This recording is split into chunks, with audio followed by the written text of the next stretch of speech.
Black woman rescues a broke-down millionaire. Then he spots the ring that changes everything.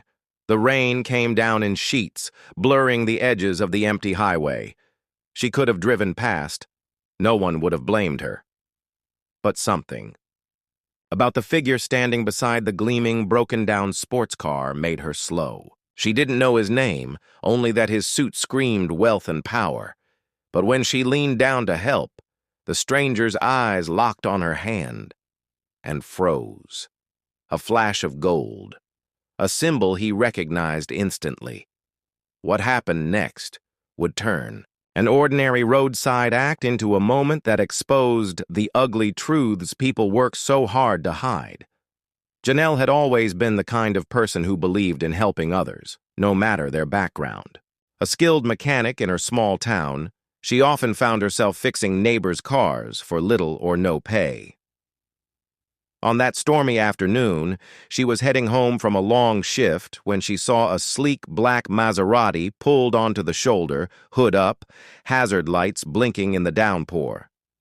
The man standing beside it was clearly out of place in the rain, tall, expensively dressed, his polished shoes soaking in the growing puddles. Janelle knew that car wasn't from around here. It was the kind you saw in magazines, not parked, outside the corner store. She pulled over, grabbed her toolkit, and approached. The man seemed startled to see her, as if he'd been expecting someone else. He hesitated before explaining that the engine had died and roadside assistance would take hours. Without a word, she got to work. Years of experience made it easy to spot the problem, a simple, loose connection. She reached into the hood, tightening bolts with practiced efficiency. That's when he noticed it. The ring on her finger. It wasn't flashy, but it was unmistakable. A heavy gold band engraved with a distinctive crest. The man's expression shifted from gratitude to disbelief, his eyes narrowing, his mouth tightening. He knew that ring, and in his world, it wasn't something she should have. The silence stretched, the sound of the rain pounding against the car filling the space between them.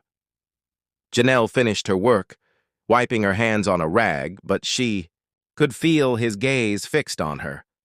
Finally, he spoke, not to thank her, but to ask where she'd gotten the ring. Her answer was simple. It had been her father's. She didn't elaborate, but the man's expression told her he already suspected something more. The crest engraved into the band belonged to one of the oldest, wealthiest families in the state. A family known for keeping their circles tightly closed. The tension thickened. He questioned her further, his tone shifting from curiosity to condescension. He suggested, no, insisted, that the ring couldn't possibly be hers legitimately. Memories stirred inside her. She remembered the stories her father told her about working for that family decades ago, about the quiet discrimination he endured, about the day he was abruptly dismissed without cause.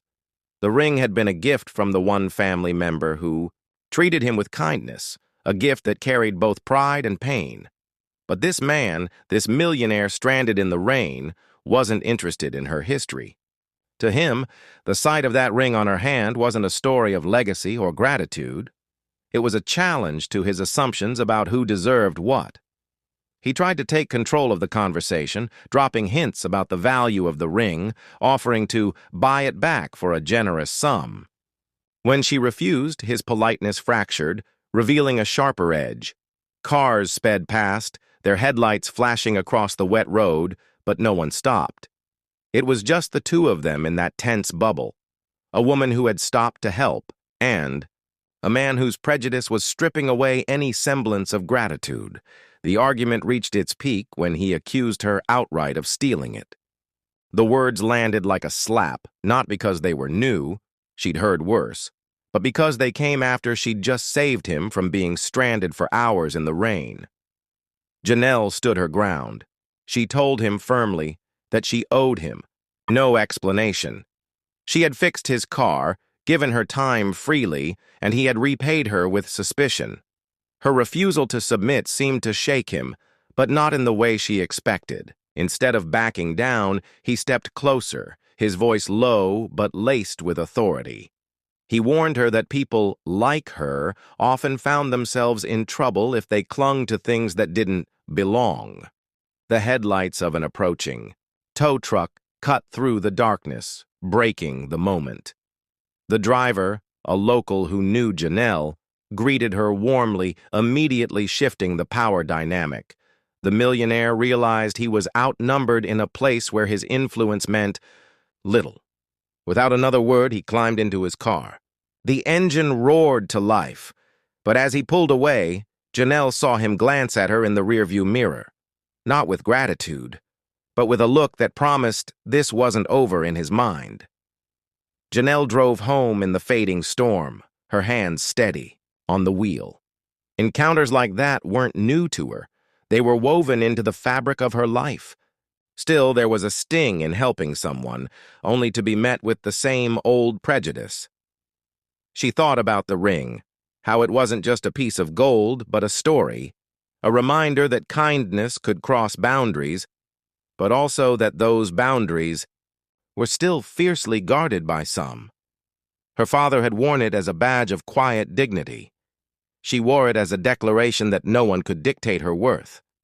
In the days that followed, she heard whispers in town about the wealthy stranger who had been seen arguing on the highway. Some twisted the story, others defended her. But Janelle didn't waste energy on it. She knew who she was. The road. That day had been more than a place where a car broke down. It had been a stage where unspoken biases played out in the open. And while she couldn't change the man's heart, she could control her own actions. Her father's ring stayed, exactly where it had always been, on her finger, gleaming in the sunlight, carrying a history that no amount of suspicion could tarnish. Sometimes, the most radical thing you can do in the face of prejudice is to keep showing up, keep helping, and keep holding on to the things that are rightfully yours. Because some rings aren't just jewelry, they're proof that your story matters.